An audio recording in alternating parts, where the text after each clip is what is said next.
50 out of his collection are going to an arcade. And for those of you who travel that far east, you can find out about it online. Former IT worker, so pinball is his refuge after that hard work.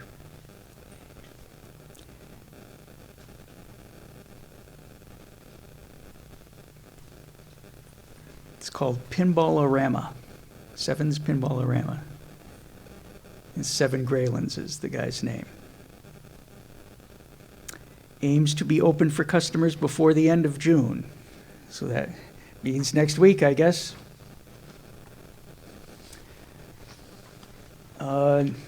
Next item, we have a guy who came down from Canada, and you know that it's a news story outside of the world of pinball, of course, is the price of fuel. It's not only what you pay, but when you have things shipped, the trucking companies will tack on fuel surcharges. I'm going to wake up here. And so Dino Gaspari is going to tell us a little bit about some tactics he knows that will help with those fuel surcharges you might be hit with when you're shipping your pinball machine. Dino? Hey, thanks, guys. Just a couple of minutes. Maybe bring this up a little bit.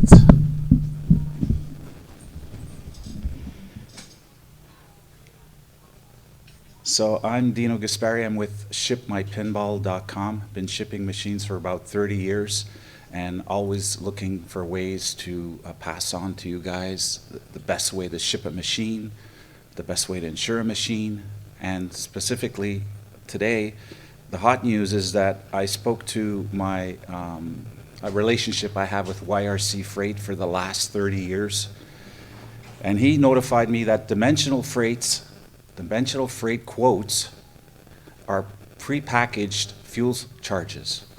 So what that means for us essentially is that when you're guaranteeing a specific size to the freight company, because remember the freight company is telling you, we'll give you this price if you can guarantee that your freight won't be bigger than this. And that's how dimensional freight quote actually works. All right. If you're doing a rate quote, they have a formula. The fuel surcharges changes every week. It's every Wednesday. They have a formula to calculate how that's going to affect the price that they quote you. It's very complex and convoluted. If you can guarantee me that you're going to do a 31 by 31 by 60, 350 pound on a new machine, maybe 300 on an older one, and we pass that along to the freight company, they'll give me a killer rate. I just shipped a Matahari to Puerto Rico from Montreal, Canada for $223. People don't know that. That's why I'm here today. You can reach me at shipmypinball@gmail.com. Ship My Pinball also runs pinballdepot.ca. If you've ever seen that association, we do custom rethemes. We're showing off the Jaws retheme at the Pintastic at this time. So come see us at our booth. We'll tell you a little bit more details about how to get a better rate and how not to let the fuel surcharges affect you. I'm still shipping machines at the same price I was 6 months ago. How can that be? Well, because I'm shipping dimensional freight quotes. I'm happy to pass on that news to you guys. And please give me a call or an email, and I'll be happy to walk you through the whole process. Thanks so much for your time.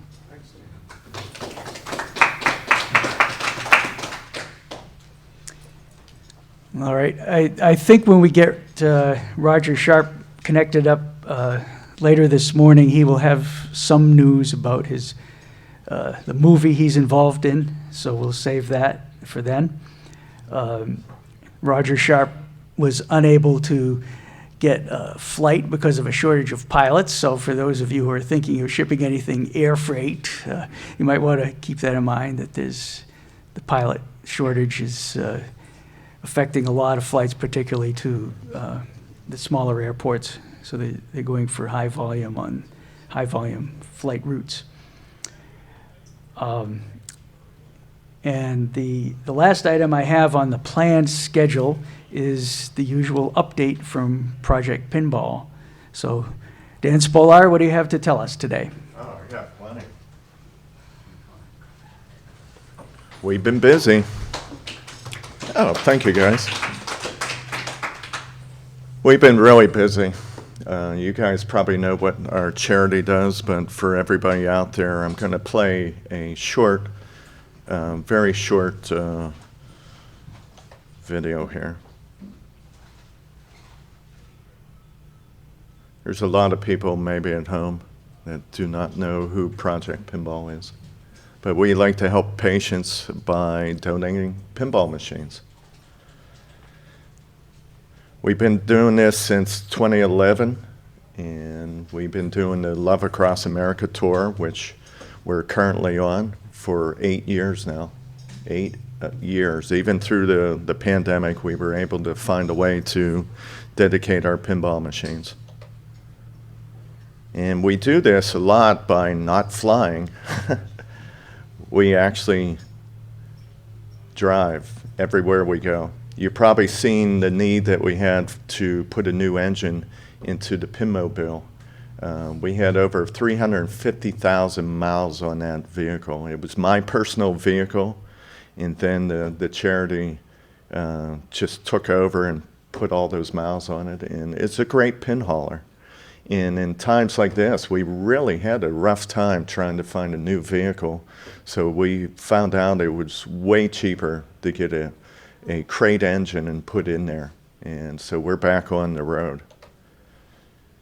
And this is what it looks like when we get fully loaded up. We had 2 machines loaded up this time, and we pack it right to the ceiling. And usually I have my dog with me, but unfortunately she couldn't make it. And here's what the road feels like when we're on it, because we're moving from city to city. And, you know, we started out in St. Petersburg on our Love Across America Tour 2022. We wanted to dedicate 6 machines in 24 days, traveling over 6,000 miles during that time. So we did start in St. Petersburg. We had a hook that was donated by a family several years back, and we've been working on placing that machine for probably about 4 years. And we were all set up, and all of a sudden the pandemic pretty much shut down access to the hospital. So we were patient, and we finally were able to add that machine to their hospital. And you could see the patient that came up to it, never played pinball before. And we had a person out of the community. He's a tournament player, so he was helping out, showing the rules and how to play the machine as well. And this was a first-time player as well. I believe the dog was a first-time player as well. And believe it or not, the dog was very well trained. It's a service dog, and the kids love it. So they wanted to do this photo shoot, this photo for us. And the dog would not stay on the pinball machine. So I mentioned, how about if we put the ball in play? And sure enough, the dog was, you know, captured by the ball moving across. And it shows you the power of the silver ball, how it captures your attention. So we went from St. Petersburg to Birmingham, Alabama. We did a dedication in Ronald McDonald home there. We used the older machine. That was a road show. Here's a little child that couldn't wait to play the machine. And you could see I get quite busy trying to, you know, point out the machine to these first-time players. And we had such a great time at that dedication. The kids just loved it. Then we moved right on to San Antonio. You could see the Transformers in the back, but we had this row of cupcakes where they just welcome us with all these sweets. They did a great job to make us feel at home. This little boy had surgery a couple days before, and we were hearing that he did not want to get out of bed took him like an hour and a half to get out of bed the day before. Once he found out that there was something fun to do, like a pinball machine, he even offered to get up out of his wheelchair. And I was quite surprised because if you look, he has a cast and all these tubes, and you could tell that, you know, it had to do something with his foot. But he jumped right up and he wanted to play the machine. First time he said it was stressful, but the second time he just forgot about all the pain, all the stress, and just played pinball. It was really great to see. Even Sierra was saying that she was paying attention, you know, getting those photographs like she does, and she looked up and seen the mother actually have tears in her eyes. So, you know, that's just a great story. And we were welcomed there as well. You know, we had a big crowd come down. These are staff members and people out of the community that heard that we were going to be in there. So, you know, we just love that. It makes us feel right at home. And, you know, on the road, it takes a lot of energy. So anytime we have a dedication like this and people show up, it gives that energy right back to us. On the very same day, which we never done before, we did 2 dedications in the same day. This was in San Antonio as well, but in a Ronald McDonald house. Only a couple blocks away, so that was nice. It was a home pin. If you guys ever thought of getting a home pin, they're remarkable. You know, we use them because they don't have the rolls of the bigger games. Maybe like AC/DC and, you know, Batman 66, where they're really heavy on the rolls. This, you walk up and you could see what you need to do, and it's right in front of you.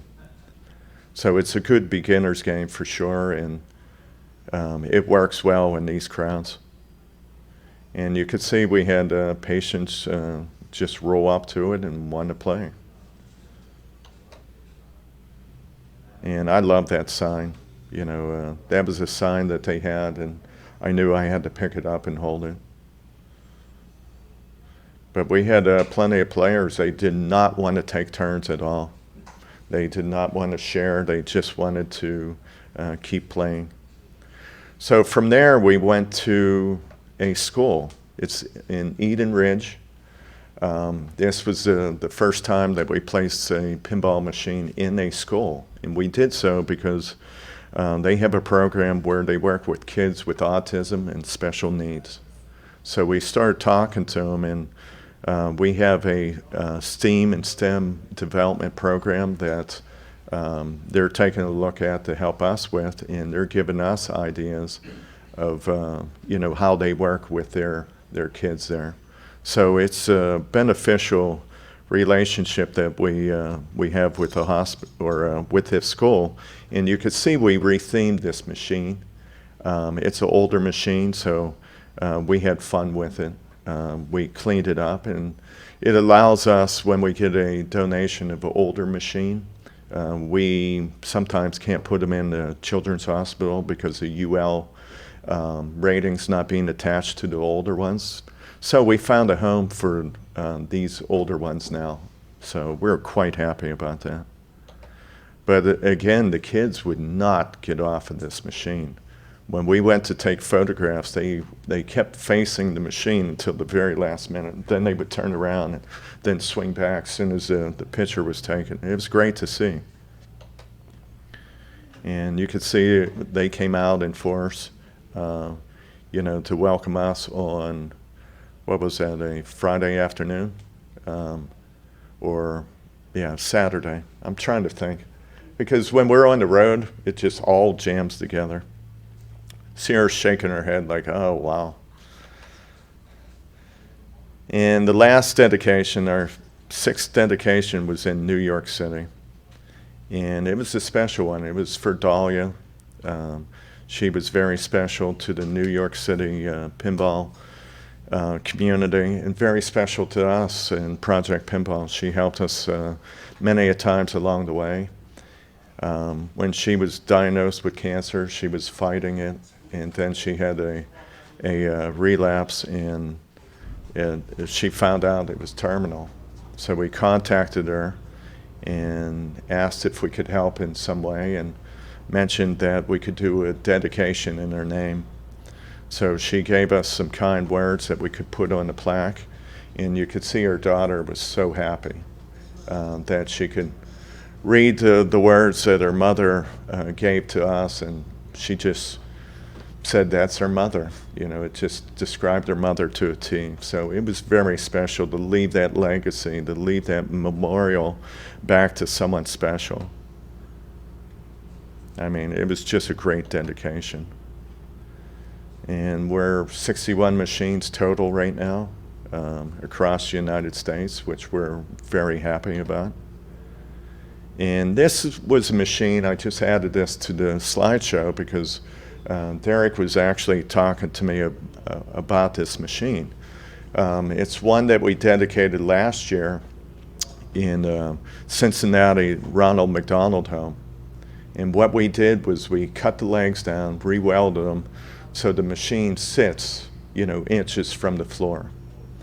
That way, someone in maybe a wheelchair could roll up to it, or a small child, you know, 4-year-old, 5-year-old, could walk right up to it. It's very inviting. And as you can see, Sierra's sitting there. And when I tried sitting in front of it, I thought it might be uncomfortable. Maybe my knees would be in the way since I am taller. But I did not notice it affect my play at all. So this is something that we're going to do. We're going to work with Marco Specialties to offer these miniature legs for other people to try, maybe with their kids as well. I was surprised how I did not miss standing up in front of a machine. It was a really great, experiment. And we had a special guest. We had they call him Fluke Skywalker, because it was a fluke that someone walked up to him and say, "Hey, you look exactly like Luke Skywalker." So he goes around to all the Ronald McDonald Homes and Children's Hospital. He found out about our program, and he made it happen for the Ronald McDonald Home. He raised the money for the machine to be placed there, and he's just a great guy. If you go out on Facebook, put in Fluke Skywalker, and tell him we said hello. And that's our presentation here. Thank you. Is there any questions or anything like that, Dan? Does anybody have any questions? I'm here to... You got a plan to go for how long? Yeah, tell us what's coming up on the tour. Well, right now we're at the end of the tour. We knew that Pintastic was pretty much going to be the final thing, so we'll be headed back. It's like a 21-hour drive from here to Fort Myers, Florida. But we're already planning other trips. We'll be at the Pinball Expo.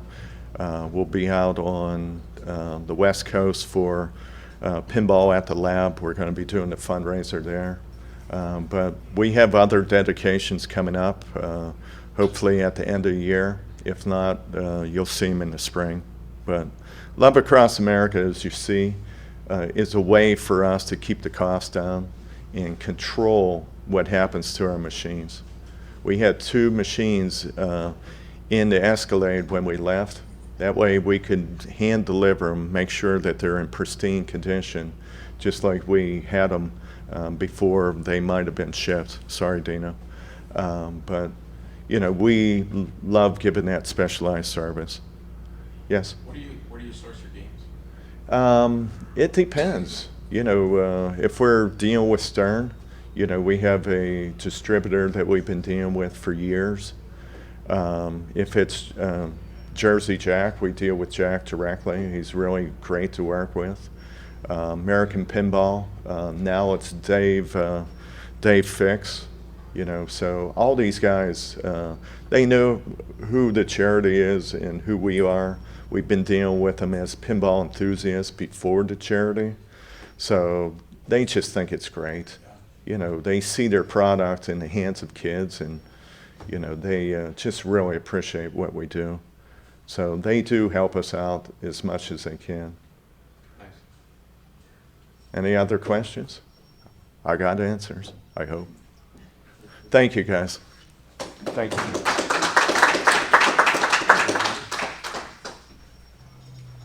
And of course, if you have other questions later, both Dino and Dan have booths along the south wall of the vendor hall, so you can talk to them in there. So for the rest of today, we'll have Roger Sharp remotely, as I said, at 11 a.m. And then in the afternoon, we've got an update from the Scorbit guys. What's been happening, the news from Scorbit. The American Pinball update with David Fix, Steve Bowden, and their new designer from New England, Ryan McQuaid. Then we'll have a screening of Full Tilt, a short documentary film. It's like 20, 25 minutes, something like that.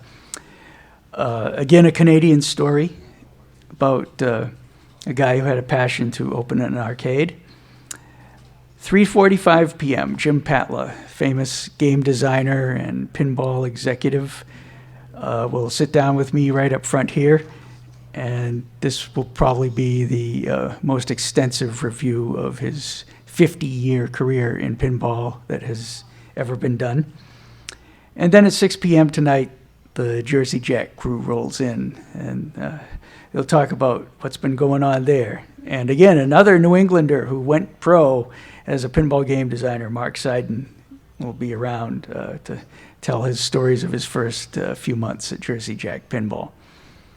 So I hope we'll get a good turnout there, whether in this room or for those that are streaming, watching on the stream. But if you've got your questions you really want to ask, it's best that you come down here to Sturbridge, Massachusetts, to the Sturbridge Host Hotel, right near the junction of I-84 and I-90.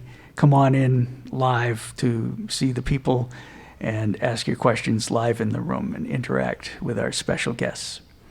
That's all for now. Thanks.